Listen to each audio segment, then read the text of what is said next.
Hi, all. Thanks so much for joining. My name is Dana Flightman. I'm the Training and Awareness Specialist here at the Stalking Prevention Awareness and Resource Center, or SPARC, a project of Equitas. And I'm so delighted to be sharing this morning or afternoon, depending where you are, with you to talk about stalking. So, as you know, we'll be talking about recognizing and responding to stalking. But I'm going to launch a quick poll here. I'm just curious, for how many folks is this the first time you had the opportunity to attend a training specifically on the topic of stalking? So you can let us know of, hey, this is my first stalking training. If you're like, yeah, I've been to one or two, or if you're like, ugh, I could teach this. I don't even know why I'm sitting here. And of course, there's no one expert on stalking, so never hesitate to add your experience, insights, etc. in the chat throughout the session. All right, so I'm gonna shut it down in 5, 4, 3, 2, 1. Okay, I'm going to share results here. All right, great. So it looks like about half the folks are saying, hey, I've been to one or two trainings before. About a quarter saying, I've been to quite a few. And about a quarter saying, hey, this is my first stalking training. And I do this training online and in person all across the country for audiences, including victim service professionals and criminal justice professionals, campus professionals, et cetera. Really anyone involved on the criminal justice or victim services end of responding to stalking victims.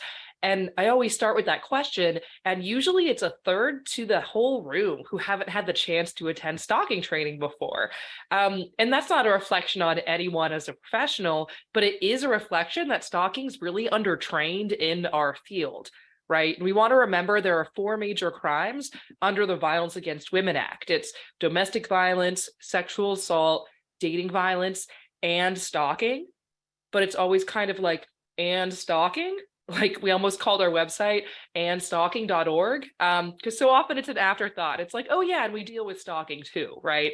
But the reality is that stalking is criminal, traumatic, and dangerous. Stalking's a prevalent victimization, and yet it's very under-resourced, right? There's no national stalking hotline. There are few, if any, standalone stalking crisis services. It's really hard for our stalking victims and survivors to know where to go.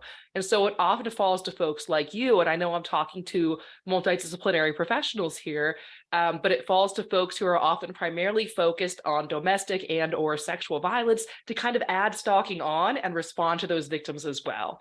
And I'm not saying that's fair or easy, because you're already working on these complex victimizations that have a lot of work that needs to be done. But the reality is these stalking survivors have nowhere else to go. And so it really falls to us to enhance our stalking response within the agencies that we're already working with and for. And so, look, you're the ones on the ground doing the work. You know how to do what you do. My hopes is by the end of the session, you'll kind of move that and stalking a little more to the beginning of your sentence and see the critical work that you're already doing well through that lens, and have a few new tools and ideas to incorporate stalking response with the victims and survivors or potentially offenders that you're working with. So SPARC is funded by the Office on Violence Against Women. We are the technical assistance provider on stalking. And our website, which my colleague Emma's on today and will share some specific links to, but everything I'll mention is at our website, stalkingawareness.org. There we have practitioner guides, and those are broken out by discipline. So we have for victim services, for campus professionals, for prosecutors, for law enforcement, for corrections, and so on. If anyone does any kind of awareness education, either on campus or in their community, say you do bystander training or consent education, we want to be talking stalking as well. And so we have scripted programs you can pick up and lead with slides and videos. We have discussion guides on every season of the popular show You, and ideas for activities and other ways to get folks talking stalking without you having to reinvent the wheel. So definitely check those out. We have victim resources. So we are not a direct service provider, but we know that victims come to our website for information. And so we have information that you can share with victims to help educate them on stalking. For example, these brochures, you could order from us for free. We have them in English and Spanish. You could put your local information here. And so if you have something to hand your victim of sexual or intimate partner violence, just make sure you have something for your stalking victim as well. And we also have infographics, fact sheets, guides, and a lot of other information, and webinars like this one. So if after today you're like, I wish I could hear Dana talk even more, you are in luck, my friends, because we have an archive of recorded webinars. And since we're called Spark, I got us to call it the Sparchives. So that was pretty much like the pinnacle of my career. So, check us out on the Sparchives anytime. We're also on social media. Our handle on there is at Follow Us Legally. If you get our sixth sense of humor at Spark, we will not be scared. We are asking. It is consensual. Please do follow us and sign up for our newsletter. As an anti-stalking organization, we will not contact you excessively or without your consent. So you have to actually opt into our newsletter, and it's one that we only send around quarterly. It's not one of those you're getting all the time. So I hope you will connect with us. All right, so why learn about stalking besides, okay, it's one of those 4 VAWA crimes? Well, stalking is a really important thing to understand. It is criminal, it is traumatic, and it is dangerous. So stalking is criminal. It's a crime at the federal level. It's a crime in every US jurisdiction, all 50 states and US territories, as well as the District of Columbia. It's a crime on tribal lands and in the military justice system. It also is against campus policies under the Clery Act and Title IX. So it is a crime across the board. A lot of folks don't realize that stalking is actually criminal. And so you have victims saying, well, what, should I call the police because somebody keeps ringing my doorbell or driving by my home? And sure, a lot goes into a victim's decision to engage with law enforcement or not, but a lot of folks don't realize stalking is a crime that merits that kind of response, right? They don't recognize what's going on is criminal. And stalking is traumatic. Many stalking victims experience mental health issues that can be short-term to lifelong, particularly insomnia, post-traumatic stress disorder, and depression. And if you think about what we call that anticipatory fear, that sense of waiting for the other shoe to drop, and maybe you've had that in your life. Maybe there's been a moment where you're waiting for an important call from the hospital or something like that, and you're in that kind of heightened state where anything could happen. We have stalking survivors feel like that sometimes for years. So you can imagine the kind of toll that would take and the kind of hypervigilance that often results from being in that state. Many lose time from work. About 1 in 8 lose sometimes from work. About half of those lose 5 days or more.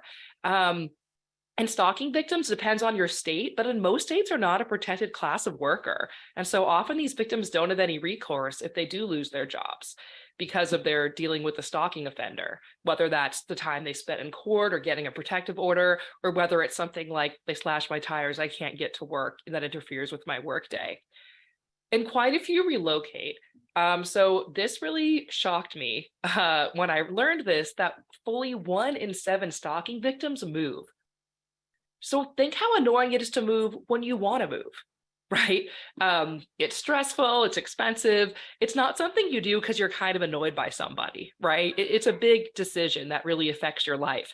We have 1 in 7 victims relocating to get away from these offenders, which I think helps to illustrate how consuming this can be. Always good to hear from survivors in their own words. Here's one who said, it's not easy to describe the fear you have when you see the stalker or signs of the stalker everywhere you go. I have given up all hopes of ever having a safe life. For the rest of my life, I will be looking over my shoulder, expecting to see him there. And I like this quote because it illustrates what so many survivors have said to me, the sense that it's never really over, that I knew the day probation or parole ended, they'd call me, and they did. That, yeah, I haven't heard from them in a while, but our anniversary is coming up and I know they're going to reach out to me. I know I'm going to get that card again this year for my birthday, whatever it might be. And so rather than a traumatic event that we can heal from over time, it's always the fear of it recurring, of this person coming back. And stalking is dangerous. It often co-occurs with physical assault and sexual violence, including but not limited to rape. 1 in 5 stalkers use weapons to threaten or to directly harm their victims. And in 76% of intimate partner femicides, So that's murder of a female partner by a male partner. In 76% of completed and 85% of attempted, there was stalking the year prior to that murder or attempted murder. And yet, so often these stalking behaviors are dismissed as, oh, it's just texting, it's following, it's annoying, but no one's really getting hurt here. And that's simply not true. In fact, this wonderful researcher that we work with, Patrick Brady, went so far as to say that stalking is homicide in slow motion. These behaviors and tactics adding up and escalating over time, not always right in a straight line. There might be periods of dormancy. There might be, oh, they're in person, now they're texting, maybe they're backing off, but now they're back and overall escalating. Now, I'm not saying that every stalking case escalates to the point of extreme violence or homicide, right? That's not accurate. What I am saying is that every week I read cases of violence, attempted violence, homicide, attempted homicide. And at that point, responders are looking backwards and saying, oh, look, there's this whole history of stalking victimization here. Often that was reported to multiple sources, but was not handled with the urgency that it deserved. In fact, the most common use of the criminal justice system prior to attempted or completed intimate partner homicide was reporting partner stalking. But so often these signs are dismissed and minimized until there's violence or attempted violence. And we don't want to do that, right? We don't want to wait for violence and look backwards and say, oh, look at that, there was stalking all along, right? No, we want to identify the stalking while it's happening and intervene then, because this is one of the few victimizations that really gives us that opportunity where early identification and intervention can help prevent trauma, violence, and possibly even homicide. Yet it's very underreported. So similar to sexual violence and intimate partner violence, it's going to depend what study you look at, but pretty consistently fewer than a third of our victims are reporting to law enforcement, and even fewer are seeking victim services. So if you can tell me in the chat, why do you think that is? Why are victims not picking up the phone and calling law enforcement or even victim services the moment that they think, I'm getting kind of freaked out here? Why not?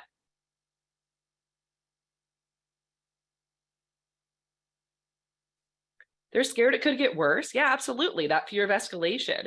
We know that when a protective order served or they get that knock it off call from law enforcement, that could absolutely escalate their stalker's behavior. Yeah, so it could be that fear of escalation.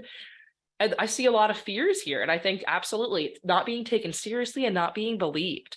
So similar, but a little bit different. One is just they're going to think I'm making this up, or they're going to think I'm crazy. And another is they might believe it's happened, but no one will care. Right? There's nothing they can do, or there's nothing they will do. Not having proof. Yeah, I think especially with stalking, we want our victims to come in with their documentation log and all the evidence they've saved. And look, that's great. We have a documentation log. I'll show it to you later. All that's helpful, but it's quite burdensome for our victims. So they might feel like, yeah, this happened, but I can't prove it. So what's the point even bringing it up? They think they can handle it. Yeah, I think there's a lot of minimization. There's that fear the responder will minimize it, like y'all just said, that they'll think I'm crazy, they'll tell me I'm overreacting. But because of messages that we've received, our victims often minimize it themselves, right? That maybe I am overreacting. Maybe I should give them the benefit of the doubt. Or I would say not uniquely, but maybe especially with our young adults, our college students, the sense of like, I can handle this on my own. I don't want to make it a whole thing. Embarrassment. Yeah, they're just, this is personal. It's shameful to me, or, I don't want to talk about it. They aren't aware of where to go for help. Yeah, again, there's no national stalking hotline, right? It's actually very hard to know where to go for help. And a lot of our stalking services are housed under agencies that are primarily focused on domestic and sexual violence. That's not intuitive for most victims who are experiencing stalking, right? That's not obvious. I'm just reading through all your good responses really quick. Distrust law enforcement. Yeah, absolutely. They may not want to report to law enforcement. They may have had a bad experience in the past, have a friend who has, be from a marginalized community, etc. And the behavior being normalized by media. Yeah, I think that really contributes to some of that minimization. The media, their friends downplaying it, etc. The sense that, well, maybe I am overreacting. I've seen these behaviors presented as romantic or funny, and maybe I'm just being weird. And I don't, I want to give everyone the benefit of the doubt. So for all the reasons y'all just said, we see that most victims don't report, right? But let's say they do report. So this was a study in the state of Colorado, about 1,800 cases of domestic violence. About 300 involve clear documented evidence of stalking in law enforcement hands. So for all the reasons we just said, that doesn't usually happen, right? But in this case, there's evidence, stalking, 298 cases. How many cases do you think were charged as stalking? I got a stalking charge. It was one. Only one case was charged as stalking. And look, a lot goes into charging decisions. I understand that. You want to be strategic, but we see this across the board that absolutely stalking's underreported. But even when it is reported and the evidence is there, the arrests and the prosecution and the charging just doesn't really follow at the rate that we know that it's happening. This is a problem for our victim services as well, because even fewer victims are seeking services than are calling law enforcement. And nearly 1 in 4 who sought victim services did not receive any for our stalking victims. So what's happening there? I don't think it's, I know victim service providers, and I don't think they're being evil and trying to turn stalking victims away, but I think they may not have the resources or capacity to identify stalking, to best serve those victims, to know how to reach them. So the victim might walk in the wrong door and then we're not sure where to send them. We don't necessarily have the spaciousness or the tools. But that's okay. We're going to fix it today because look, what we're seeing here is that stalking is quite serious. It's under-resourced. Our offenders are not being held accountable. Our victims are not getting the safety planning and resources they need. But again, we're going to fix it. So today I'm going to talk about what is stalking. We'll talk about the diversity of stalking behaviors and how to screen for stalking when you're working with a victim or survivor. We'll briefly touch on the intersection of stalking with intimate partner and sexual violence, and then have some big picture tips for responding to stalking victims. All right, so I keep saying stalking's so bad, we have to do something. Well, what is it exactly? Well, there's your behavioral definition and your statutory definition, right? Every state has a different statute to make it fun, right? Some are very close to the behavioral definition and some are a lot more narrow. So it's important to know both of these. For your state statute, we have a map on our website that includes every statute, actually not just states, but all jurisdictions, and includes some analysis. If you click more statute and case law info from we're a project of Equitas. So it's our Equitas attorneys who went through every stalking statute and did some analysis for y'all. So it's very good to know both, right? So I definitely suggest checking that out. And thanks, Emma, for putting that in the chat. But I want to start here with our behavioral definition. Part of that's because we're a national audience, but whenever I do a presentation, even if it's just for one jurisdiction, I think the behavioral definition is really critical. And sometimes that frustrates our criminal justice folks because they're like, well, can I charge it or not? Well, I don't want to hear about what it is conceptually, right? But the reality is, even if you're in a jurisdiction where you're looking at your statute and you say, the statute's kind of narrow, I don't think we can charge stalking, you still want to know when they're stalking behavior, right? Because you want to name that victimization for what it is, respond with the right urgency, and use the right safety planning tools. If we don't call it stalking because we don't recognize the behavior, we miss all that, right? We miss the opportunity and the urgency of helping our victims. So it's really important that we know both. So today I'll be talking about the behavioral definition, which for any campus folks is the same as your campus policy. It's under Title IX, right? So I have these 3 scenarios for you, and all these scenarios are bummers, okay? We don't like any of them, but which of them are stalking? It could be all of them, some of them, none of them. So I'm going to launch them as polls. So this first one, student peeks in the women's locker room to watch the women in there undressed. Does that sound like stalking to you? Yes or no?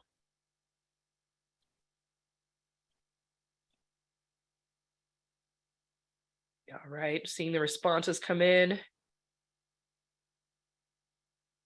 Shutting it down in 5, 4, 3, 2, 1. Okay. Split the room. Most folks saying no, but about a third saying, yeah, that sounds like it could be stalking. Okay. How about this? Oh, sorry. Let me close that out. Second one, an ex-partner repeatedly spreads vicious rumors about their former partner on social media. Does that sound like stalking to you? Yes or no?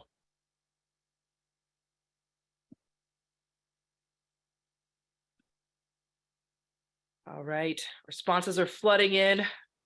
Gonna shut it down on 5, 4, 3, 2, 1. Okay, also split the room. That one a little bit closer, with more folks saying yes. So over half saying yes, about 40% saying no, I don't think that's stalking. Okay. And then last but not least, this terrible supervisor asking her employee personal questions, mocking him in meetings, sending emails at weird hours, being verbally abusive when he doesn't respond right away. Does that sound like stalking? Yes or no?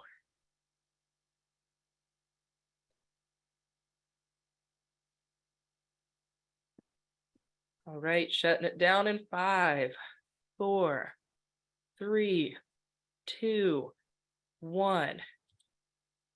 Okay. Split pretty similar to the other one. Almost 2/3 saying, yeah, that sounds like stalking, and about a little over a third saying, no, I don't think so. All right, so thanks for doing that. A few things might have come up for you. You might have been thinking, well, what else was going on here? How many times did this happen? You might have been wondering, well, how did the victim feel about it, right? Does that matter?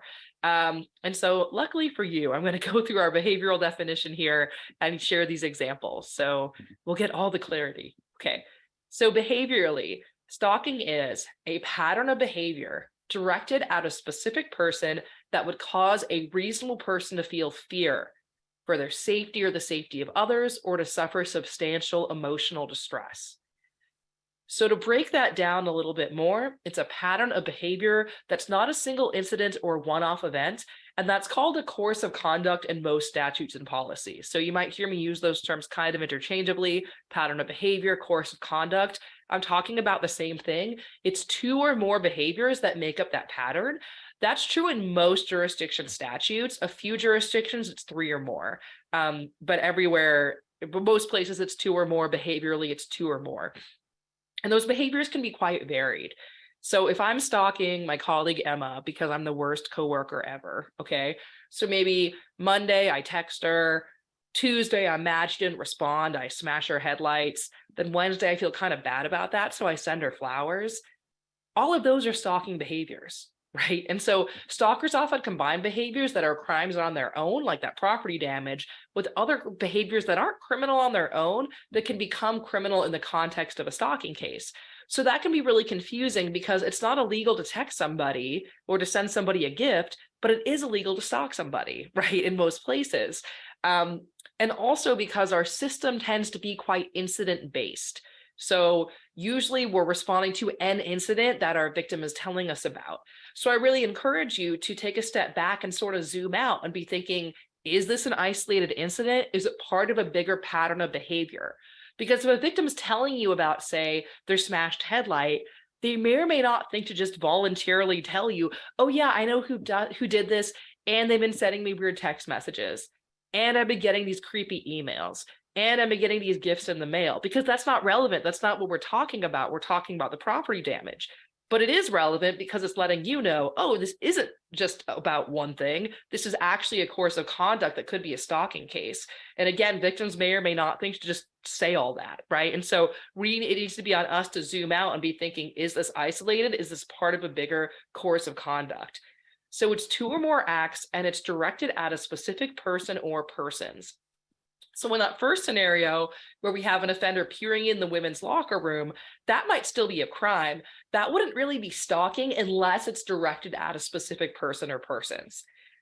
Also, they would have to do something else also, right? So it could totally become part of a stalking course of conduct. Let's say they identify a certain woman in the dressing room, follow her out of there, and contact her.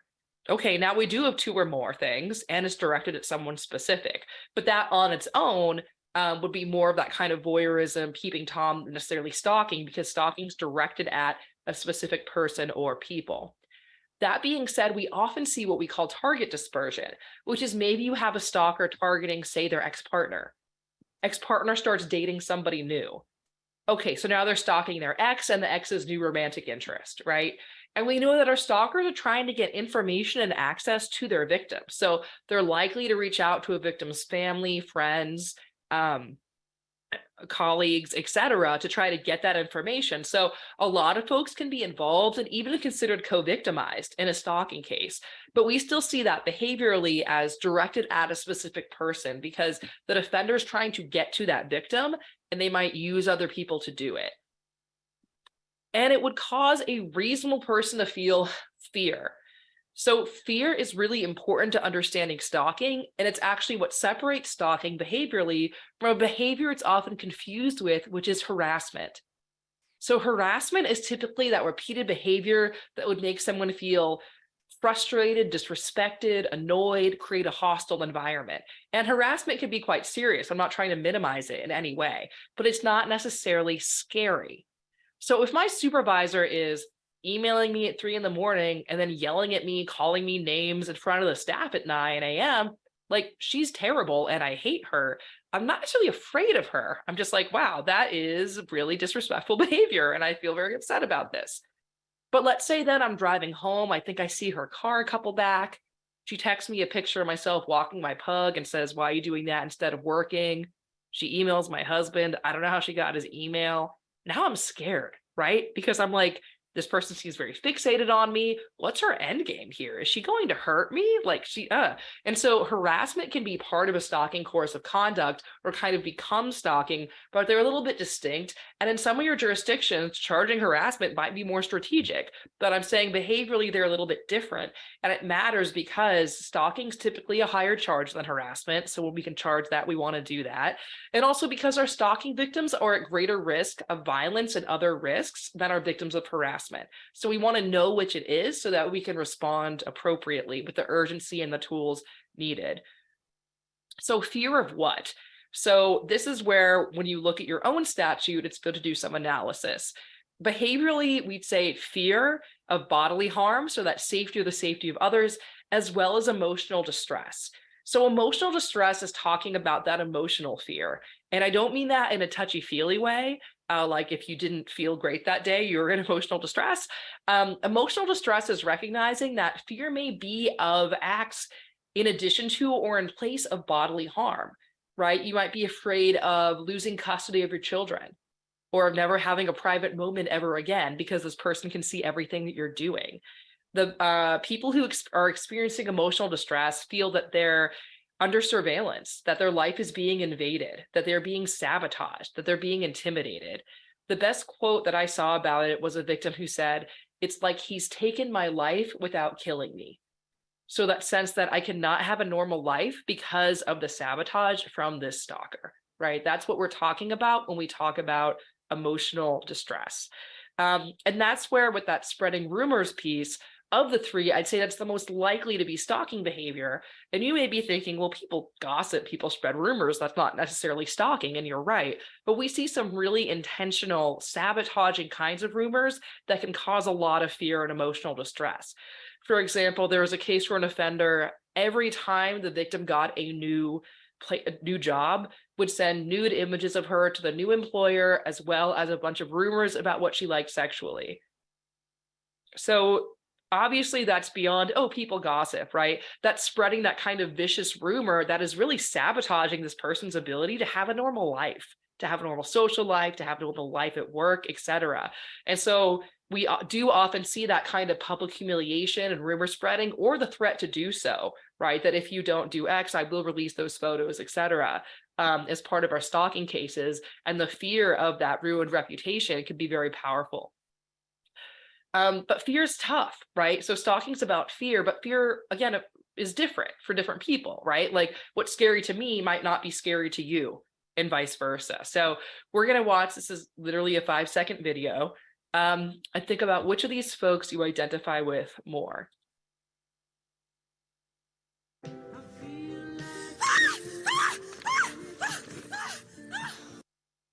Yep, that's it. So some of you might have felt like the lady in this video, in which case, I'm sorry I did this to you. Someone the other day was like, where was the trigger warning on the spider? So I'm sorry if that's the boat you're in. But my guess is a lot of the folks on this call, hardened victim services folks, you've heard it all, you've seen it all, our criminal justice people, right?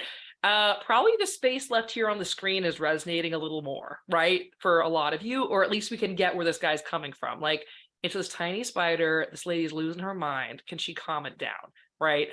But what if I told you the same woman was bit by a spider last year that looked just like that, had a terrible allergic reaction, went to the hospital, and almost died? Will we still be making this face at her? Hopefully not, right? At least outwardly. Because what did I give you there? Context, information, the backstory, right?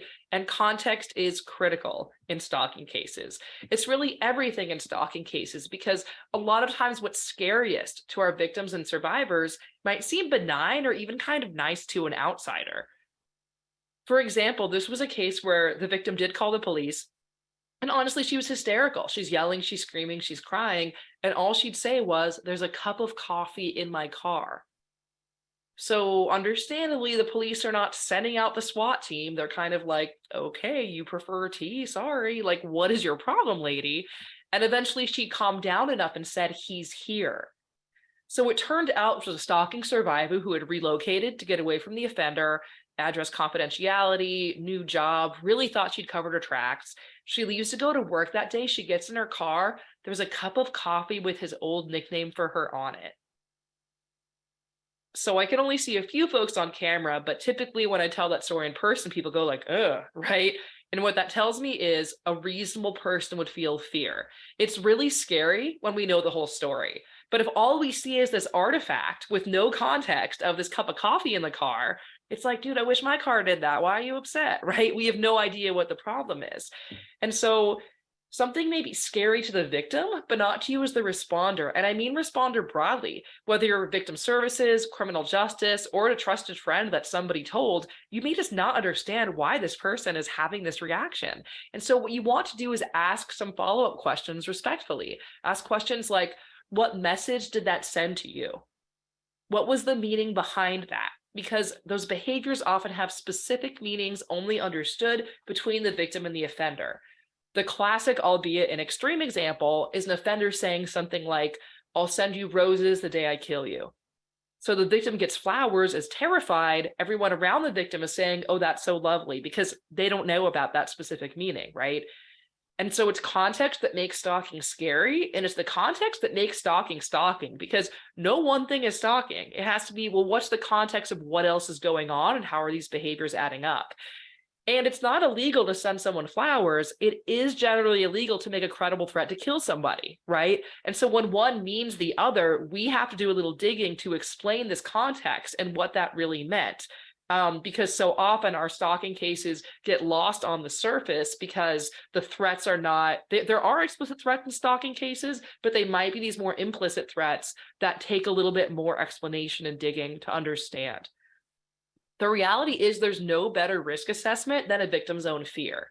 In other words, if a victim's afraid or in distress, even if you're like, "I don't really understand why," they probably know something that you don't, right? That we need to figure out. And so we're going to watch the next few seconds of this video and see how it plays out.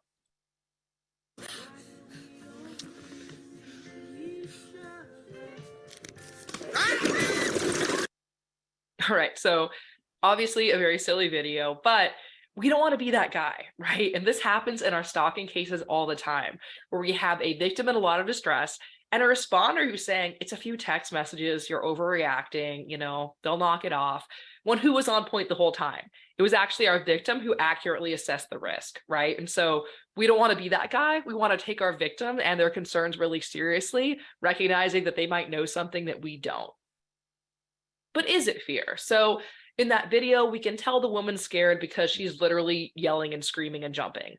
But as you already know from your work with victims, that's not always how they walk in the door or call us on the phone or what have you, right? We know, of course, that victims respond to trauma differently. So you might have some who present not as afraid, but as really angry, really sad, have no affect at all, or are laughing about the whole thing, right? It doesn't mean that they're not scared. We also know that most victims won't use the word stalking or fear, right? As a culture, we don't necessarily love to say, "Hey, I'm feeling scared right now." We're more likely to mask that under something like, "I'm concerned, I'm frustrated, I'm annoyed, I'm worried," right? And rather than saying, "I'm being stalked," our victims are more likely to say something like, "My ex is being creepy. My neighbor's being weird. An old coworker's harassing me. an old friend is making things awkward, right? And it's up to us to be thinking, okay, could this actually be stalking? Could this actually be fear? Again, recognizing that they won't usually use that language. It's also challenging because we see a lot of minimization, which I know y'all mentioned earlier around that lack of reporting, which is definitely there. And sometimes it's that responder minimizing, but it's also can be our victims who minimize what's going on because of the messages that they've received. Um, for example, this law enforcement officer shared the story with me. They were the regular point of contact for a stalking victim, and they called to check in, and the victim was in a really good mood. And the victim said, "Today's a great day. He's only driven by my house 10 times." And the officer was like, "What do you mean it's a great day? That's ridiculous. It is 9 in the morning." And the victim said, "Yeah, but usually by this point, he's driven by like 25 times. So I think it's going to be a low key day." So it's not that this victim's unreasonable, right? But she is normalizing what to most of us would be very scary because of this repeated trauma. And so we see that, right? That her sense of what's normal has shifted because of the repeated traumatic events. Um, and so we need to ask those questions to get at, and that's where behaviorally that reasonable person standard's kind of helpful. Because if you have a victim saying, "Oh no, it's fine, they follow me everywhere, spread rumors about me, and can see everything I do on my phone, as long as they don't bother my kids," right? You can kind of take a step back and be like, is it fine? Or most of us think that's fine. And still be thinking, could this be fear? Could this be stalking? Another helpful way for you to assess is this fear is to ask victims what they've changed as a result of the victimization. Because I've had victims say, "Oh, I'm not afraid of them, but I left their picture with front desk security at my apartment complex. I changed my routes to and from work. I bought some pepper spray. Oh, and I stopped like sharing my location. I got off Instagram." Okay, so those aren't things you do when someone's kind of annoying you, right? To me, that indicates a higher level of fear or distress that you will make those accommodations. And by the way, I'm not saying victims should or should not make these changes. I'm just saying most of them do. So ask what they've already done. This is really evidence of fear and distress. Have they changed accounts, numbers, and settings, right? They changed their phone number. They got off a certain social media platform. They stopped sharing their location. They blocked the person. Have they spent finances on devices or accommodations? That could be money on, say, a new, like a Ring doorbell, so they can see who's coming to the home, or changing their locks or something like that. Could also be something like, "Oh, I was going home, but I saw them parked outside my house, and so I stayed at a motel instead, and here's the receipt." Increased security or privacy measures, those could be financial investments like, "Oh, I got a new security system," or something like that. But they can also be behavioral. So I used to say, take the bus, but now I'll only take a private car, Uber or Lyft, because they've been finding me on the bus. Or I don't walk alone at night anymore. Or witnesses can corroborate that sometimes, right? Like we had a case where the victim said, or the daycare was saying, "Hey, we never used to hear from this person, and now she's calling 3 times a week saying, make sure no one else picks up my kid," right? That's an increased security measure that indicates some level of fear. And financial impacts, because those are a little bit more tangible, and most of us get why those are upsetting, right? So identity theft is common in stalking cases. Time, wages lost from work because you had to deal with a stalking victimization, damaged property, etc. So again, ask about all these accommodations, because it's really evidence of the impact this is having on that victim's life. All right, so stalking, prevalence, and behavior. Stalking is an extremely prevalent victimization. In the United States, nearly 1 in 3 women and 1 in 6 men experience stalking.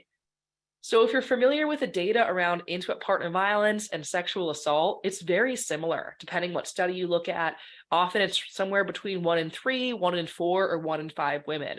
So stalking is right up there in terms of prevalence. And yet the conversation around it, the response to it is so far behind. And I'll say too that we know people of all gender identities experience stalking, absolutely. In fact, our emerging research, which is mostly being done on campuses, shows that gender nonconforming folks experience the highest rates on average. But this is our best available national data, so that's why I'm presenting it to you this way. And so quite prevalent. And again, people of all genders can experience stalking. We know that women are more likely than men to be victims. and that the vast majority of victims report that the offender is male. This is true regardless of the victim's sexual orientation. This is true overwhelmingly for female victims. Over 80% of the time, their offender is male. Is also true a little under half the time for male victims. Around half the time, their offender is male. So why is that happening? Why are men stalking other men? Well, some of it might be an extension of power and control from an abusive same-sex relationship. And some of it's that target dispersion that I mentioned earlier. Say you have, for example, an ex-husband stalking an ex-wife. She gets a new boyfriend. Okay, now he's stalking the new boyfriend as well.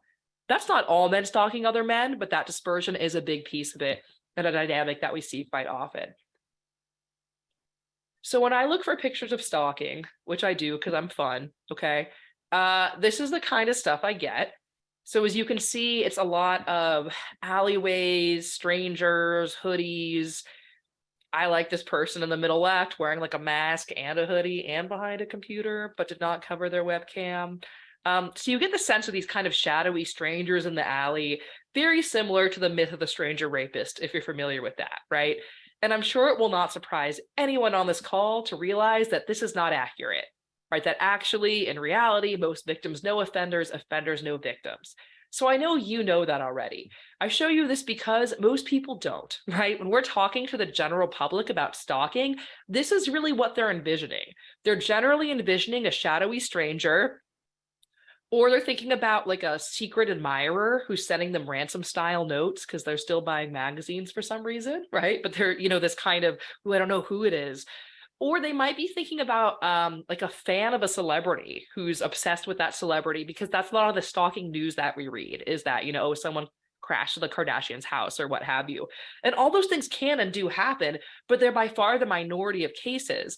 And it matters because this myth is preventing victims and sometimes responders from accurately identifying what's going on. Because you have victims saying things like, oh, that's not a stalker. That's just my ex having a hard time getting over things. Well, again, surprising no one here, that is a major category of stalking offender, right?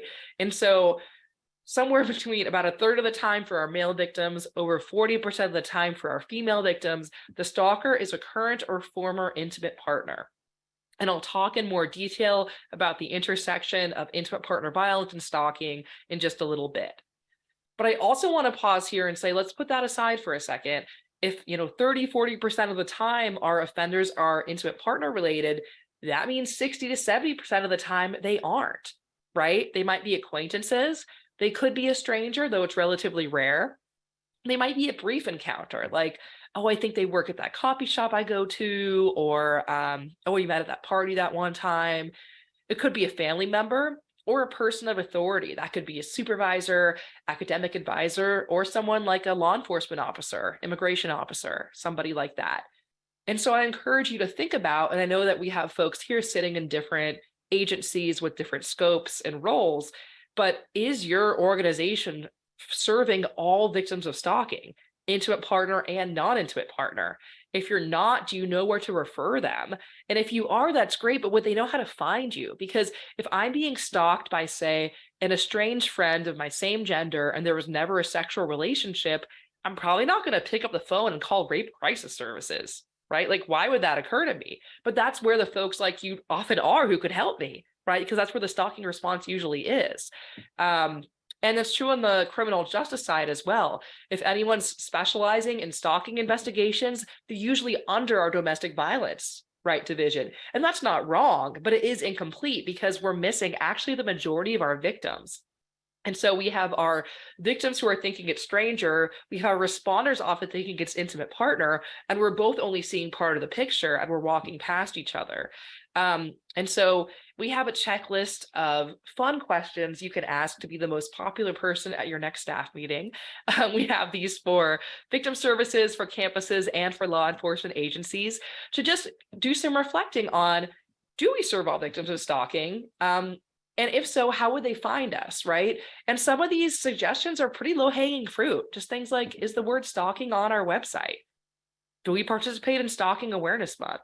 Do we have stalking brochures if we have domestic violence brochures, right? Some of the things are pretty easy to implement, and some of them take a little bit more work. Like, are our staff trained on recognizing and responding to stalking? Is stalking part of our coordinated community response in any way, formally or informally? Are we doing awareness education on stalking, right?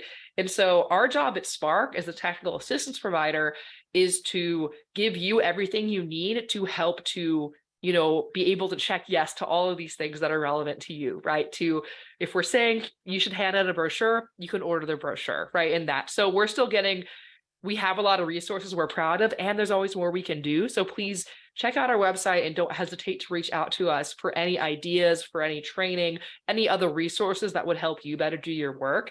I'm not saying this is easy or even fair to our victim service providers that are often already quite busy working on sexual and/or intimate partner violence.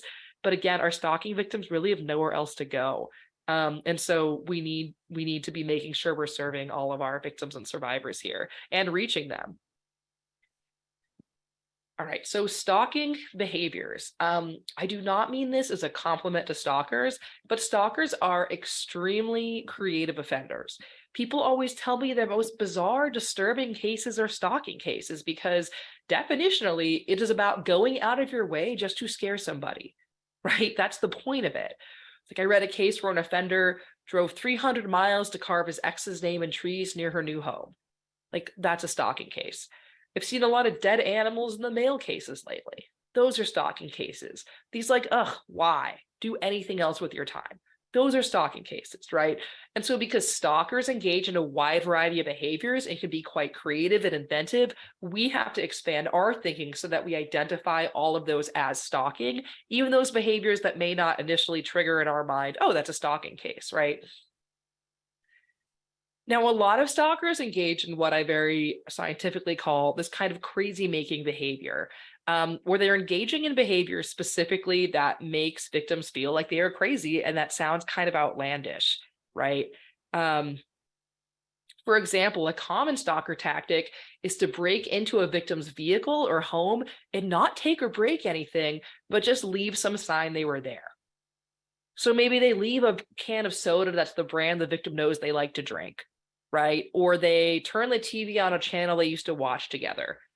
Or they move a lamp they one time argued about where it should go. And so the victim gets, let's say, home. They know that offender's been there. But they're like, what am I going to do? Call the police and say someone moved a lamp? I'm going to sound crazy. And offenders know that. That's why they engage in that behavior.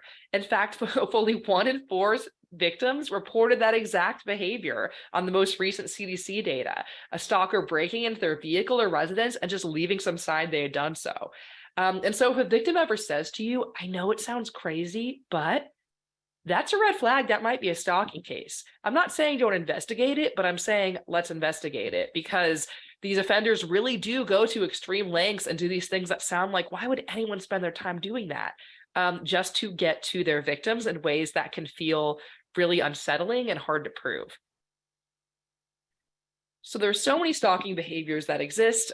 We certainly don't have time to talk about every example we've ever heard today, but they largely fall under these 4 categories that I think are quite helpful to kind of expand our thinking on stalking. These are developed by TK Logan, who's a wonderful researcher. And these categories overlap and intersect, and that's fine. But just to kind of, again, think a little bit more broadly about all the stalking tactics that an offender might utilize. And so when most people think stalking, they think surveillance. So you get that imagery of like the camera, or we've heard a lot about property tags in the news, right? And that is a big part of a lot of stalking cases, but it's not the only thing, because anything scary that's not the first thing that's happened could be a stalking case. So I'm going to talk about these 4 categories and give a few examples of each. Please feel free to share your own in the chat as well. So surveillance is pretty much what it sounds like. How is that offender tracking, watching, monitoring, gathering information about that victim? That could be in person, like they're following them, they're driving around after them, they're standing and waiting and literally staring at them, they're pulling out the binoculars, right? Or it could be using technology. It might be hacking into accounts so they can see what that person's doing on their devices. It might be planting or accessing, a camera or something like that. Or putting a tracking device on to track their location. And I do want to say that while it's important to understand how technology can be used or misused to stalk, and that's something we provide training on as well, it's also important to realize that most, not all, but most stalkers who use technology are also stalking in person. About 80% of victims experience both in person and technology stalking. And so, good old fashioned. So, yes, we want to know about our property tags. And we also want to know about our offender who's driving by the house and or engaging in proxy stalking, which is a fancy way of saying stalking through third parties. And that's really powerful. So that could be just asking a mutual friend, hey, are they going to visit their sister this spring break? Did they end up getting that new job at the bar? Or calling an employer and saying, hey, when's their shift over? I have a package, I have to give it to them, right? Sometimes those third parties know they're helping a stalker and they're like, absolutely. That's why we see stalkers continue to offend even when they're in custody, right? Even from correctional facilities, because they might send a third party to go check up on someone for them or send a message or leave a gift, etc. And sometimes those third parties have no idea they're helping a stalker, right? They just don't think to withhold that information. That can happen through joint custody, family members, colleagues, etc. And so that proxy stalking is a powerful one. Could happen through technology as well. Like you might have a victim who's blocked an offender on a social media platform, but because they have mutual friends, they can still see some of those things. And so they're asking that third party. So that's surveillance, right? That watching, tracking, gathering information. Could be life invasion. That's how is the offender showing up in the victim's life where the victim doesn't want them to be there. So we see that most commonly through that unwanted contact, right? Most of us have our phones with us all day.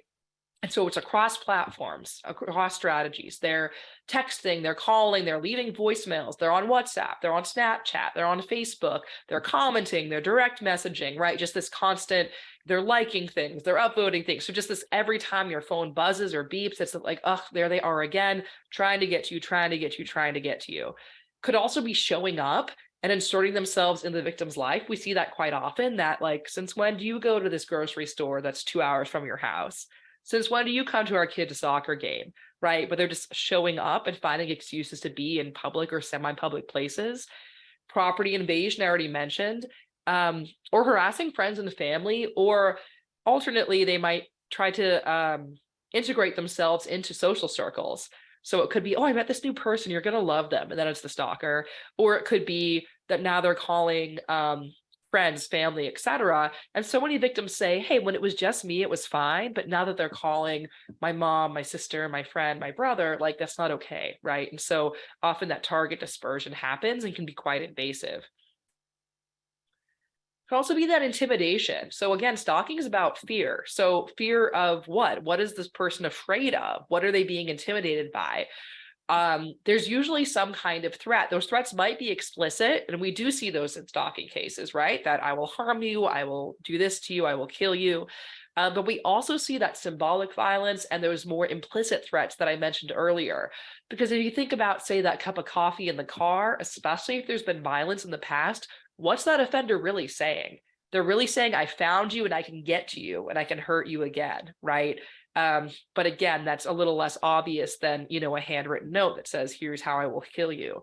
We also see symbolic violence, like a crushed can, a threatening gesture, or like there was a case where an offender kept breaking into the victim's home and cutting her underwear with a knife. So that kind of symbolic sexual violence. Forced confrontation. So they're standing right outside the door. I can't leave, my home or my apartment building, or they're in front of the restaurant. I'm not going to feel safe going in and working my shift. Those threats could also be threats to harm oneself. We know that's often very scary for our victims and can also put the victim at risk, or threats to the victim about harming others, their friends, family, pets, etc. And interference through sabotage or attack. How are they actually interfering with this person's life? How are they being sabotaged or harmed? Some of that's very literal sabotage, like, okay, they slashed my tires, right? Property damage. Now I can't get to work. That interferes with my day. It could also be hacking into accounts, and again, these overlap, right? So if someone hacks into your, say, bank account, it's surveillance because they're learning information that you wanted private. It's invasive because, like, ugh, I'm getting this notification that they're in my private stuff, and that feels icky. And it's interfering because they're going to move money around and change the password. So now they're in and you're out, right? So certainly overlaps. As well as that spreading rumors, ruining reputation that I mentioned earlier. We often see the threat to or the actual release of intimate photos or images, or or videos, also known as revenge porn. We don't like to call it that because it's not really about revenge. It's not really about porn, but that's kind of the colloquialism for it. And so the threat to do that can really interfere in someone's life and is a major source of fear and distress for a lot of our victims. It could be keeping them from leaving, like physically, road rage. We've seen a lot of road rage cases that are really stalking cases, harming those close to the victim, or of course, actually harming the victim, right? Interferes with their bodily safety. And so if you're trying to figure out with your victim, hey, what's going on in this victim's life? Could this be a stalking case? I suggest you ask about all of these different types of behavior, because typically if you ask, are you experiencing stalking? They're likely to say, oh, no, it's not stalking. But if you ask these more specific questions, like about surveillance, have they tracked, followed, or monitored you in any way? Have they invaded your life or privacy? You're likely to get more information that, well, I don't know if they've been tracking me, but yeah, they do show up where I go a lot. And like I found this property tab, but I'm not sure it was from them. But then, oh yeah, they're calling me all the time. I mean, I just every day I'm getting calls, right? So you might end up with a lot more information here. And if they say yes to any of these, were they afraid or concerned for their safety or the safety of others? Did they make those life changes for safety reasons? And were they afraid or concerned about significant financial or social impacts? That speaks more to that emotional distress piece, right? Not at all, somewhat extremely. And this is a quick way to help assess, could there be stalking as part of this case? If you like that, you'll love the Stalking and Harassment Assessment and Risk Profile, which is basically a much longer version of this that asks a bunch more questions about these different categories, as well as the stalker's history, the context of the relationship, etc. It's for all stalking cases, not just intimate partner. It's free. It's available online at coercivecontrol.org. It creates a narrative report, and then it gives you a risk profile. So it says, okay, based on what you've shared, you have a low, medium, high risk case. Here's why, and here's some safety planning suggestions. It's a really, really amazing tool for creating a succinct narrative that kind of tells the story of what's been going on with that victim, as well as assessing risk. And so cannot recommend it highly enough. We don't have time to go over it today on this webinar. You can go into our Sparchives and watch a webinar of us going through it with a sample case, or you can go through it yourself and click, I'm just testing this out, and try it on your own to see what it gives you. But this can be really helpful for victims and all kinds of responders, as well as for coordinating the response. So highly recommend. Other ideas for identifying stalking, we have these, some are checklists and some are more conceptual, these screening questions for different professionals. So, on a call for service for something else, what are some good things to listen for to think, this could be a stalking case? Same are ideas for identifying it with our offenders that for parole, corrections, for victim services. We also have a checklist for law enforcement of some of the most common stalking behaviors. So just kind of some of those key things to look out for that might clue you in that, this might be a stalking case. So most stalkers use multiple means of approach, right? Some might only do one thing. Maybe they just call, but most are picking and choosing and across categories, right? 2/3 pursue their victims at least once a week. Many pursue daily.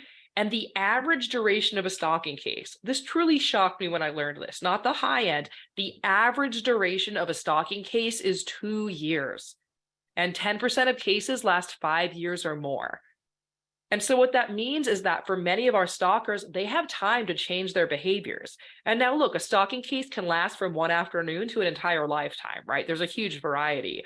But for our stalkers who have more time, we can't just safety plan and address the behaviors that have already happened, because they're likely to change and do something else, right? These cases are dynamic. So when you're working with your stalking victims, no, we can't read the future, but it can be really helpful to think about what access or information does this offender have about this victim? Let your victim know, here are common stalker tactics. What do you think they might try next? so that we can be as preventative as possible and make sure we at least collect evidence. If we think they might come to the home, let's set up that camera, right? And a safety plan around it as much as possible, because just because they haven't done it yet doesn't mean they won't. And same with our risk assessment and safety planning, those things always have to be dynamic. When the situation changes, we need to update our plan and assess the risk now that the situation has changed, right? And so it's not a one and done static thing, because unfortunately that's not the reality of our stalking cases. Now, when you're thinking about offender accountability, there's a lot of crimes an offender might commit in their course of conduct because of all those things I said and more are stalking behaviors. And so what we always say to law enforcement is, if you can't charge stalking, charge something, right? Go through your criminal code and look for some of these even maybe misdemeanors, because these are likely, of course, it depends on your statute, right? But let's build a course of conduct, because I know I'm not your judge, but if I'm Judge Dana and on day one you bring me eavesdropping and on day two you say it was voyeurism, according to me, Judge Dana, you don't have a stalking case. You have a pattern of behavior that would cause a reasonable person fear. But if you didn't bring me that eavesdropping because eavesdropping, who cares? Now we don't have a stalking case because we're starting with one instead of two. And so let's maximize that accountability. Let's build that course of conduct, right? And same concept here for like your student codes. Students probably have to sign something about their use of the internet, for example. So if they're using the internet to stalk somebody, let's, have some adjudication for that computer violation, et cetera. This also kind of reshapes when you look at an offender's criminal history. And I've had cases where it's like, oh, they weren't, they're not like a violent offender. They just have some little stuff like voyeurism, trespassing, littering. Okay, but if you look at that through the lens of stalking, and it's against the same victim, that might be a stalker, and stalkers are dangerous. So it kind of shifts how we think about some of these other acts or crimes. And we want some accountability for something. So be creative and thoughtful about all the different tools that you might have for that accountability. All right, co-victimizations. I already mentioned that about 40% of our cases, our stalking cases, are intimate partner violence related, right? That's not the whole picture, but it's a big piece of it, or there's intimate partner stalkers. And so I want to focus in on that here. So if we look at our friend, the power and control wheel, which my guess is you've seen before, of course, this is highlighting the different ways that an offender can use power to control their victim, right? In addition to physical and sexual violence. And I bring this up because when we're thinking about diversity of abuse tactics, a lot of times I'll hear folks, if they talk about stalking at all, they'll usually talk about it like this in our field. They'll say something like, okay, it was an abusive relationship, the victim left, and from the day the victim left, that abuser began stalking them. And that can totally happen, but let's take a step back.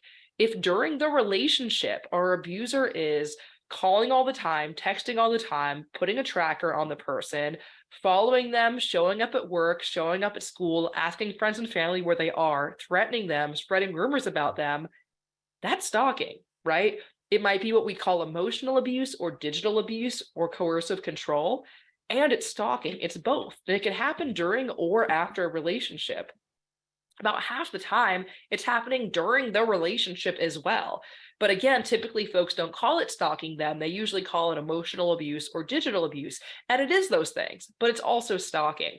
And we want to know when stalking is happening at any point in an abusive relationship, because while all stalkers can be dangerous, absolutely, on average, our intimate partner stalkers pose the greatest threats to their victims. They're the most likely to be threatening and or actually violent. So if you could tell me in the chat why do you think this is? Why would an intimate partner stalker be more dangerous on average than, say, a brief encounter or a stranger? Why?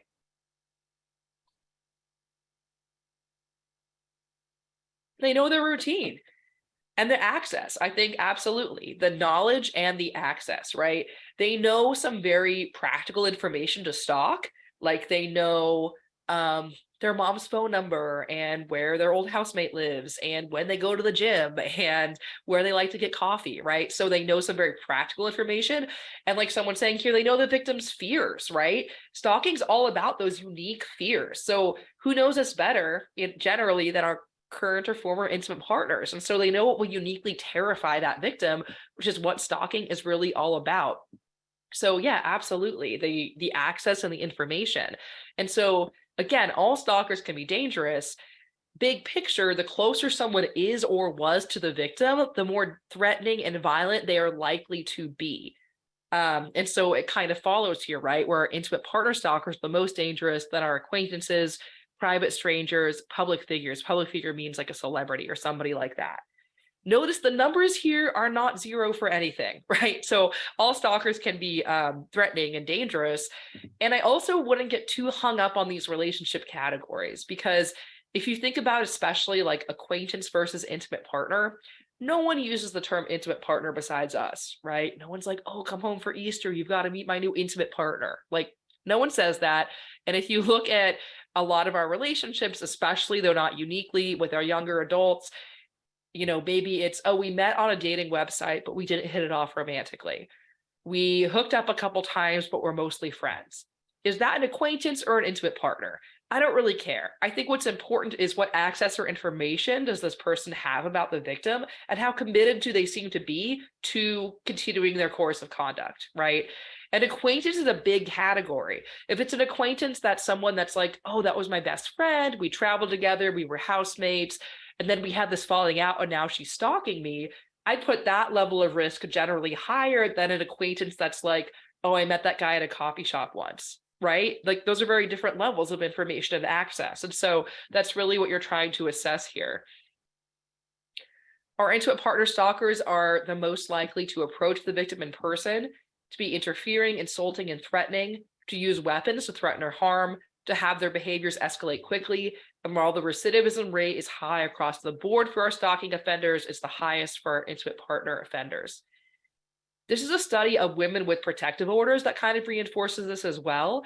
So all these women were abused, all of them have protective orders. Some were abused and stalked. For the women abused and stalked, they had significantly higher rates of all the harms listed here on this slide, everything from verbal abuse and degradation to physical violence, sexual violence, threats to kill, being beat up, attack with a weapon, and injury. So everything from verbal degradation to injury, when there's abuse and stalking, our victims are experiencing these at higher rates. And like I mentioned right at the beginning, that homicide connection, right? The vast majority of intimate partner femicides, they're stalking the year prior to that attack. More recent study reinforced this. Stalking is one of the top 10 risk factors for intimate partner homicide. It increases the risk by 3 times when there's that partner stalking. Now, I'm not saying that stalking causes homicide or that stalking causes these other harms that I'm talking about, but I am saying that it's an indicator, that it's a risk factor, that when you see stalking in an intimate partner violence relationship, whether it's during or after, that should be a red flag that this victim might be a particular risk, that this victim is probably experiencing other victimizations. That's true for sexual violence as well. So stalking can intersect with sexual violence a few different ways. The stalker might be threatening or planning to assault the victim. So their stalking might be to gather information about when is this victim alone? When are they vulnerable so that they can assault them? It might be surveillance where they're researching and finding victims based on that research, on that surveillance, right? Who seems like they wouldn't have a lot of credibility, who seems vulnerable. Or it could be their threatening or intimidating conduct. The threats, implicitly or explicitly, are sexual in nature. They might try to get a third party to assault the victim.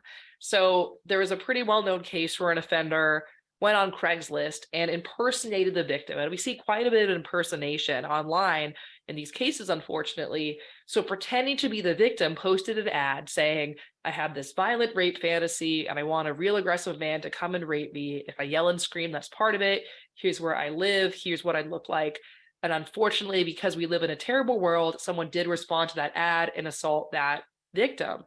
And I wish I could tell you, oh, that's this off the wall case. We never see that. But it's quite easy to impersonate somebody, especially through a dating website or social media website, because typically all you need to create an account is a photo of the person and, a new email address.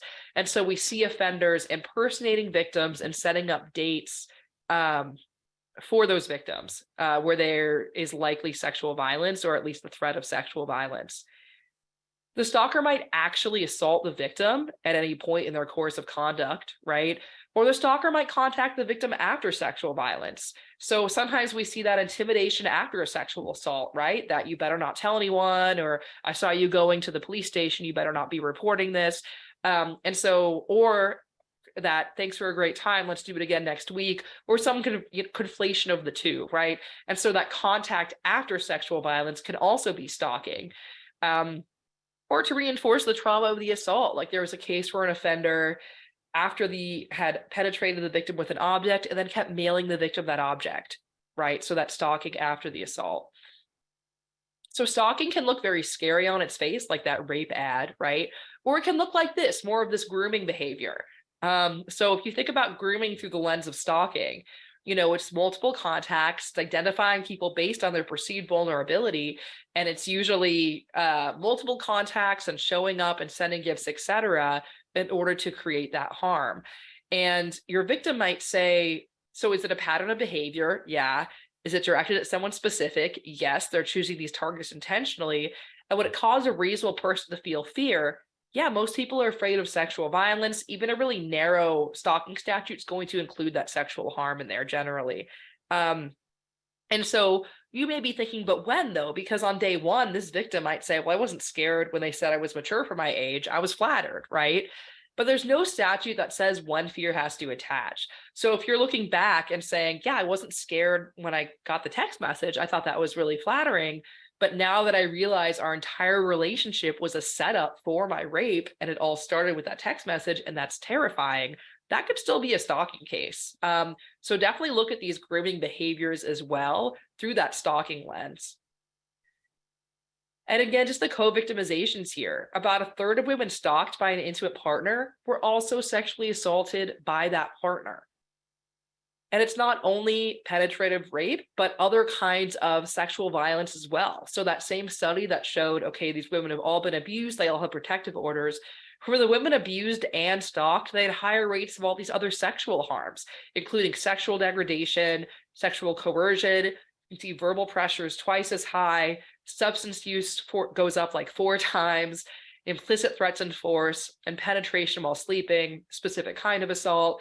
All of these, again, when there's abuse and stalking, our victims are at higher risk. So long story short, too late maybe, right? Ask about co-occurring victimizations. Absolutely ask your stalking survivors about intimate partner and sexual violence. But if you're working with a victim who's primarily presenting as a sexual assault survivor or domestic violence survivor, make sure to ask them about stalking victimization as well, because very few people have this lens on and we miss it. And when we miss it, we miss the urgency, we miss the opportunity to use those correct tools, and we might miss some opportunities for offender accountability as well, right? And so we need to realize that so many of our victims are experiencing co-occurring victimizations, and to be sure to think about that broadly. So why name it? Some of this I already mentioned. You might be thinking like, okay, well, you're the stalking lady, so you care that I call everything stalking. Does it really matter? And unsurprisingly, I will argue it does, for these reasons. One, again, those charging and prosecution options. It's not always your most strategic charge, but it can be, and it's typically a higher charge than harassment. Also, prosecutors like having a menu of options, so let's give them the option when appropriate. I'd also say that prosecutors love the stalking charge when they get it and when they understand this in the right case. And I'll tell you why. Because if you're charging, say, an incident of domestic violence, right, like an assault or a battery, the court's going to generally try to limit you to that evening of the alleged violence, right? Everything else is prejudicial. What happened that night? Was there violence? Yes or no? But if you bring a stalking charge, you bring in the entire course of conduct because it's about the pattern of behavior. So that cup of coffee in the car, flowers the day I kill you, carving the name in the trees, haunts me, haunts you, haunts judges and juries as well. And now you can bring in a lot more information that gives you a much fuller picture of just how terrible this offender is, in addition to or beyond that incident of alleged violence, right? All of that's admissible because we're talking about the pattern of behavior. Safety planning. when we see stalking, you should be thinking, okay, surveillance, life invasion, intimidation, interference. I might want to use my stalking specific risk assessment. I want to think about safety planning for all these aspects of a victim's life. And I'm going to recognize the urgency for other kinds of violence and homicide. If we don't call it stalking, we miss all that, or we might miss all that. And victim empowerment, even to victims like, I don't want to do any of that. Like, I'm not going to report to law enforcement. I don't want to sit here with you and make a plan. Even just to be able to name the victimization can go a long way. So that instead of my ex is being creepy, the victim can say, I'm experiencing stalking. And that's a real thing. And other people are victims of this. And it's a crime. And I can Google it and things come up, right? Even just to have that language can be helpful. Problem is, I hear the word stalking all the time used incorrectly. So you might have heard or said something like this, right? Like, I'm totally stalking you on Insta. I saw your new photos, right? Or stalking you on Facebook, stalking you, and yes, you can use social media to stalk somebody, but from the context here, that's not what's going on, right? And I bring this up because no, the casual use of the word stalking is not causing stalking, right? But it does dilute the seriousness of the term and lead to some of that minimization, because we know that most of our victims, they're telling family or friends first, right? And so how does that person respond? Do they get them to help, or do they minimize it? And I'd say it's a bit unique to this crime at this point. Like, nobody says, oh man, that party was so lit, it's arson. Like, that's not a thing. If you tell your friend there was arson at my apartment, they're going to be like, dude, there was arson? Are you okay? You got to call the police. There was freaking arson. But if you tell your friend, I think it's stalking, you're likely to get this response that's like, okay, was it stalking or was it stalking? And that can have a really chilling effect on if a victim continues to seek services, right? And take it seriously. We also see it normalized in our media quite a bit. I know someone mentioned that earlier. So it might be shown as romantic, and we see it in a lot of our romantic comedies or dramas, right? So that sense of it's our usually male protagonists who work hard to get the girl, and she says no and she's not interested, but you just have to fight through it and show her and teach her that she's the one, that you're the one she needs. And these, again, are usually our protagonists who usually have good intentions, and it usually works, right? In those pieces of media where they do get the girl, and it was all romantic and great.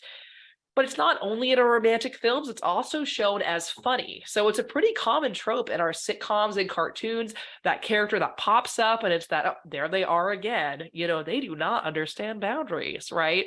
And it's played for laughs. There's no harm there. If you think about something like SpongeBob will not leave Squidward alone, right? We're not afraid because he's this silly, harmless character. So it's played for laughs, but the sense of that person that just keeps popping up and just won't take no for an answer. Or it's shown as heroic. So in like our superhero films, we have, Spider-Man's got to watch over the city so he can swoop in and save Mary Jane. Well, what do our stalking offenders say? They say things like, well, I trust you. I don't trust the people around you.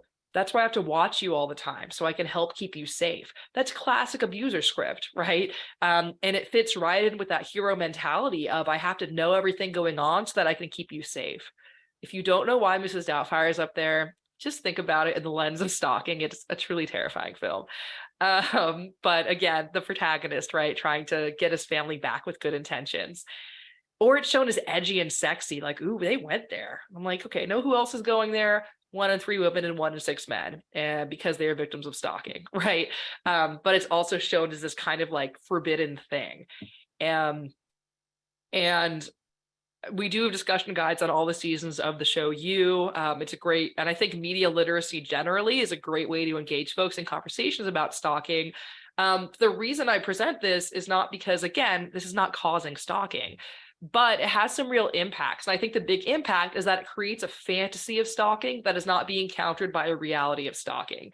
And so the fantasy is what most people are learning. So they're learning the stalker is this attractive stranger or, charming chance encounter.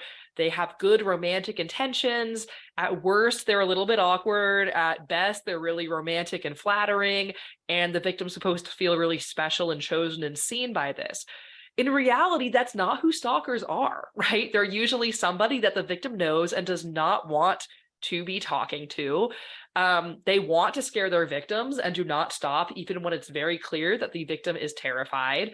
They are engaging in disturbing behaviors that can also be violent, and victims are extremely afraid, right? And so we have these slides on our website, again, great for awareness stuff, but the thing is, it's fine to have the fantasy versions of things, right? I like to see stalking in a horror movie. I'm like, yeah, it's scary. That makes sense, right?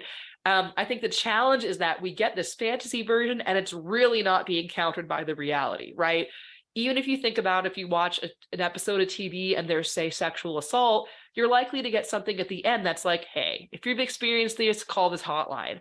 We don't have that for stalking. So there's really just the misinformation and the cumulative effect of that misinformation with no counterbalance of real information.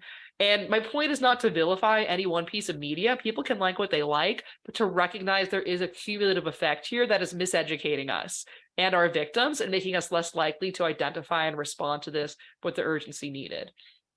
Speaking of which, some big picture responses on responding to big picture ideas on responding to victims, and then I'll stick around for any questions. So hopefully I've impressed this upon you. When a victim's reporting any kind of harassing behavior, think, is this one thing? Is this part of a bigger course of conduct, right? Oops, sorry. Sorry, my computer had a moment there. Okay, recognize victims cope different ways. All of these are normal human responses to cope with stalking. I'm not putting a value judgment on any of these, but some might be more or less helpful in addressing the stalking situation. So some victims' instinct is to move against the stalker. To say, oh, you're stalking me? Cool, I'm calling the police, you're going to prison, right? So they're going to take action and be very aggressive against the stalker. You might others move inward, do the opposite. I don't want to cause a problem. I don't want to make anyone worried. I don't want to put anyone in danger. So they're going to isolate themselves and not really talk about this much at all. You have some move away. That's why you see stalking victims relocate, but moving away is anything that creates distance. So that could be that, I'm changing my routes to and from work, and I'm changing my phone number, and I'm getting off social media. Some do the opposite. They move towards the offender to try to appease them. Oh, you want to talk every day? I'll call you once a week, right? Maybe that'll be enough. Or try to kind of negotiate with them, right? And some move outward. They move to folks like you who can help. They call the police, they call victim services, they go to their campus resource. And that's great. But by the time they've done that, they've probably already tried some of these other things. So you should ask victims what they've already done and what's working and what's not, so that you can meet them where they are. And also recognize again that some of these might work better than others. So I want to address this move away behavior because this is often guidance given to our stalking victims. They're often told, create that distance. But let's play that out for a second. So let's say I love stalking you, and my favorite way is to call you. I'm always calling you on the phone, right? I'm calling, I'm texting, I'm calling, I'm texting. Eventually you're like, I am so over Dana stalking me. I'm going to change my freaking phone number, right? I cannot with her. So you change your phone number. So eventually you move away, you create that distance, right? I'm going to do something different here. So eventually I call to stalk you, and I get that this number is no longer in service.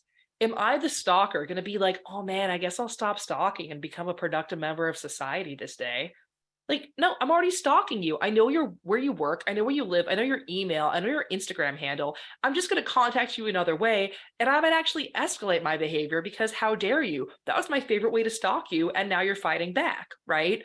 And so this isn't to say victims should never take those steps, but just to recognize that they may or may not be helpful. From a criminal justice perspective, it's helpful because it shows intent, right? It shows your resistance and my persistence. You change your phone number, Dana the stalker found the new one. You blocked Dana the stalker on your new phone, she started contacting you on email, right? It shows, wow, Dana really is persistent. That's helpful in terms of evidence to my intent, but did that make you safer? Maybe, maybe not, right? So you want to ask victims how they think the offender might react. Some will say that'll send a clear message. I feel much better doing that. Great. And some might say, I think it'll make them angry, and then I have no idea where they'll show up. Okay, well, we want to know that, which also speaks to this move towards peace. So one piece of move away advice we do generally advise is to cease contact with offenders. And that's because offenders, any contact is a win, right? So if they call 100 times and the victim picks up and says, I hate you, don't call me, tomorrow they're calling 101 times, right? Because that was a win for that offender. But that disengagement is not always possible or realistic. For example, we had a case where a victim called an offender at like 2 in the morning and they talked for hours. And so the defense is like, well, how scared can she be? If she's so scared, why would she call him? Right. So we asked the victim said, yeah, he got off work at the bar at 2 a.m. I could hear him get in his car, drive home and fall asleep. I knew he wouldn't come over, break my windows, wake my kids up again. That is perfectly reasonable safety planning, right? So it's both. You want to recommend no contact with the stalker because of that reinforcement and recognize victims are doing their best to keep themselves safe. And sometimes that means reaching out to the offender to minimize the threat, to negotiate with them. And also, a victim explained to me, they're like, if you feel that you're being hunted by somebody, don't you kind of want to know where they are? Like, that makes sense, right? If you block them on everything, they can't see you, but you can't see them either. So you're not going to get that text message saying, I'm coming over, right? And so, there's no clear answer here of this is always good or always bad, but it is to recognize the complexity in that disengagement and to recognize that if a victim does reach out to an offender, it's not necessarily because the contact was mutual or they aren't scared, right? And if you think about like the bottom of the screen, we have victims getting this all the time.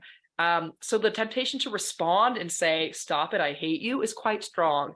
It doesn't mean that the contact was truly mutual or that we should drop the protective order or no contact order, right? And so I think thinking about that's important. I often get asked about protective orders, do they work? And I have this answer, which is not that helpful, which is sometimes you have our offenders who they get that order, they do not want to get in trouble. They're like, I've gone too far. They're out, right? They're going to stop. That's a powerful deterrent for them. The challenge is there's about half of offenders who do not find that a deterrent. And that's tough because even as the penalties get higher, they tend to continue with their stalking course of conduct, right? They're not deterred by that sort of intervention. They're just going to keep doing what they're doing. I mentioned this documentation log. We have it for free on our website in English and Spanish. Really helpful to share with your victims so that they can keep track of all the incidents in order, very succinct, right? Because we often tell victims to document, but we don't always tell them how. And so this is quite helpful. Date, time, what happened, where did it happen? A lot of jurisdictional issues in our stalking cases.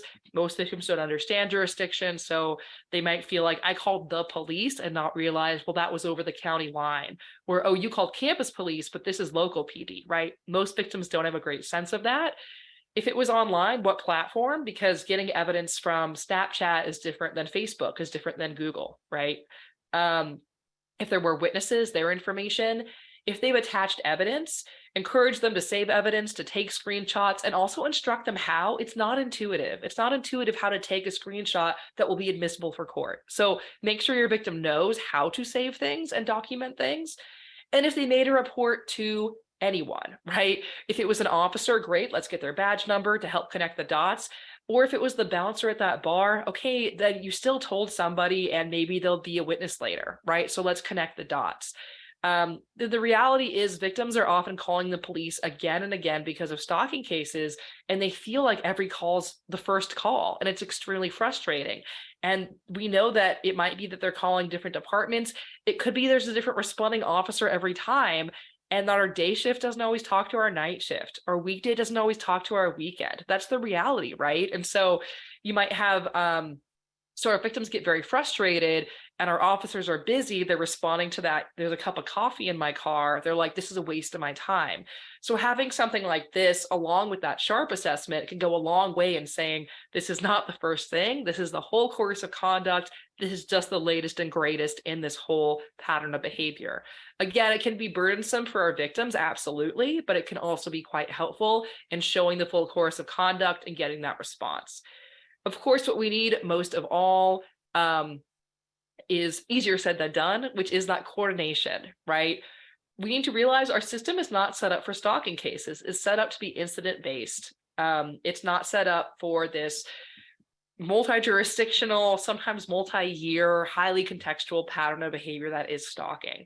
And so we really need everyone together on this. We need our awareness educators to make sure that our general public knows what stalking is, that when it's happening to them or a friend, that they take it seriously and know where to go for help. We need our victim service providers to identify the stalking victimization uniquely and a safety plan around it appropriately. We need our law enforcement to identify it and to charge it.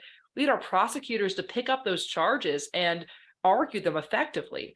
We need our courts to sentence it appropriately. We need our probation, parole, and corrections folks to continue to keep those victims safe and hold our offenders accountable. When any of that doesn't happen, we lose victims. And in most cases where there's homicide or extreme violence, it's not because one person just did a bad job. It's usually this lack of coordination, this lack of connection, and these silos that are so hard to break out of. And the reality is, after this 90 minutes, 91 minutes, I know I'm a minute over, you now know more about stalking than most people in our field. That's the reality of the situation. And so it kind of has to be you in whatever role that you play saying, hey, the folks I'm working with may or may not get the urgency here, but I do. And let me do my best to be an advocate for this victim in the ways appropriate to my role and to help walk them through this system, because there's really no one else who's going to do it. And there are very few people who primarily have the lens on stalking when addressing these situations. Couple of resources to help you do so, and then I see a couple questions came in. Equitas, we're a project of Equitas, the prosecutor's resource on violence against women. So if you're talking about digital evidence, you want to do a deep dive on your stalking statute, anything like that, they're really helpful. They also have some great tools around getting digital evidence while respecting victim privacy. So I know there's some jurisdictions where the practice is, oh, cool, the stalking victim's here, let's take their phone, and then you'll get it back in a few months. That's a pretty chilling deterrent for a lot of our victims, right? And so they are all former prosecutors who can look at your jurisdiction and think through some ways to get that evidence in a way that might be a little more, that our victims might be a little bit more willing to cooperate with. Tech safety, we didn't have time to talk about technology in depth today, but the National Network to End Domestic Violence has some really great tech safety tools.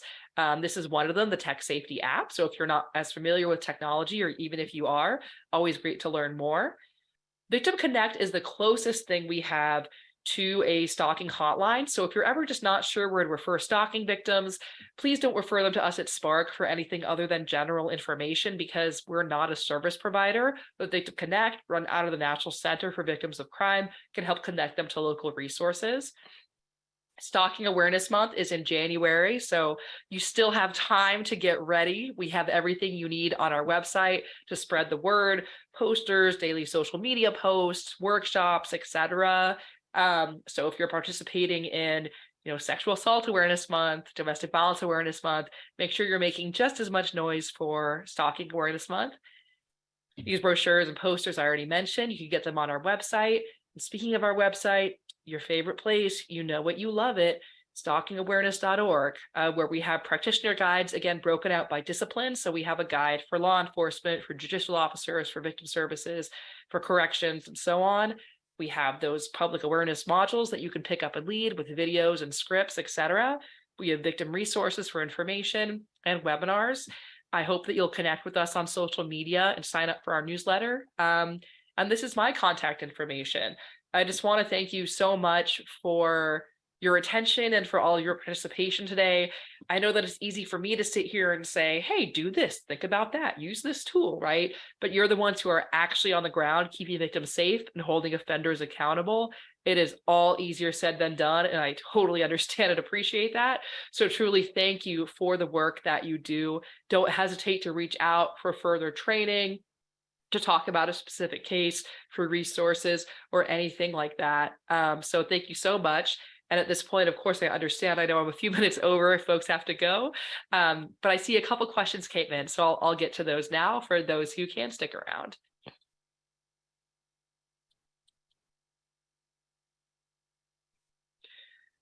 Someone's asking, what do you recommend that if someone's giving education presentations on stalking in their local community, should they reach out to local DV or SA agencies to see what they can offer to ensure that they're actually a good resource? Yeah, that's a good question. I mean, I do think that's one of the challenges that we run into with our stalking response. And I'm speaking nationally here. I'm not talking about any one specific, jurisdiction. But we want to tell victims, well, seek help, talk to law enforcement, talk to victim services. But of course, we can't guarantee that they will get a good response from law enforcement or from that particular victim service agency, because they may or may not have had stalking training, resources, et cetera. And so I think it's kind of I can't tell you how to handle that or not, but I do think it's worth reaching out to your victim service agency and seeing what they do and do not currently offer for stalking victims. If it's not a lot, connecting them with us here at Spark, because we can train them and give them this stuff that hopefully will help them a little bit in enhancing the response. Yeah, I mean, if you are not confident that a victim's going to have a good response somewhere, then you want to give them that information when you refer them. At least would be my personal opinion, right? I wouldn't say, well, go there, they're going to take care of you. If I don't believe that in my soul, I'm not going to tell them that.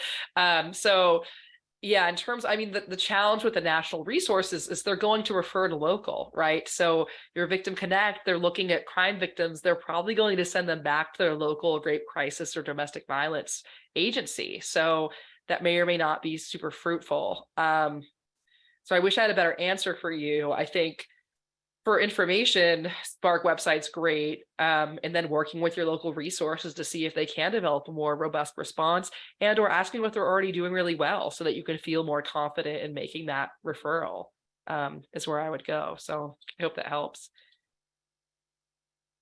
Let's see, a couple more questions here. Someone asked about, is there a fine line between stalking and harassment?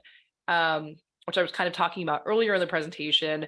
I mean, from a legal perspective, it's going to depend on your jurisdiction and what your statute says. There's some states where your criminal harassment statute is the behavioral definition of stalking. And so I'd say, well, this is stalking behaviorally, and that's not going to be what you charge. So it kind of depends how you're thinking about it. In terms of behaviorally, is there a thin line? There can be, because we're talking about emotional distress and fear, and that's quite personal. And so it's a reasonable person standard, but you might have one victim who is really afraid by a certain behavior and another victim who's like, oh, I don't really care, I just kind of brushed it off, or I just thought it was kind of annoying, right? And so there's no one hard and fast rule for this is when it crosses the line from harassment into stalking, besides more conceptually saying it's about fear. So, and that's personal, right? It's personal. And so you might have a friend who's afraid of something that you're like, oh, I wouldn't really care. But yeah, okay, I can see why that was scary. Yeah. Okay. Like that could still be a stalking case, right? Again, it's a reasonable person standard. So if they have something very specific and they're, overreacting in some way, that wouldn't be stalking. But really it's not, oh, they text you 50 times, that's harassment, but 51, now it's stalking, right? If it was that clear, I would tell you. But it's more about that.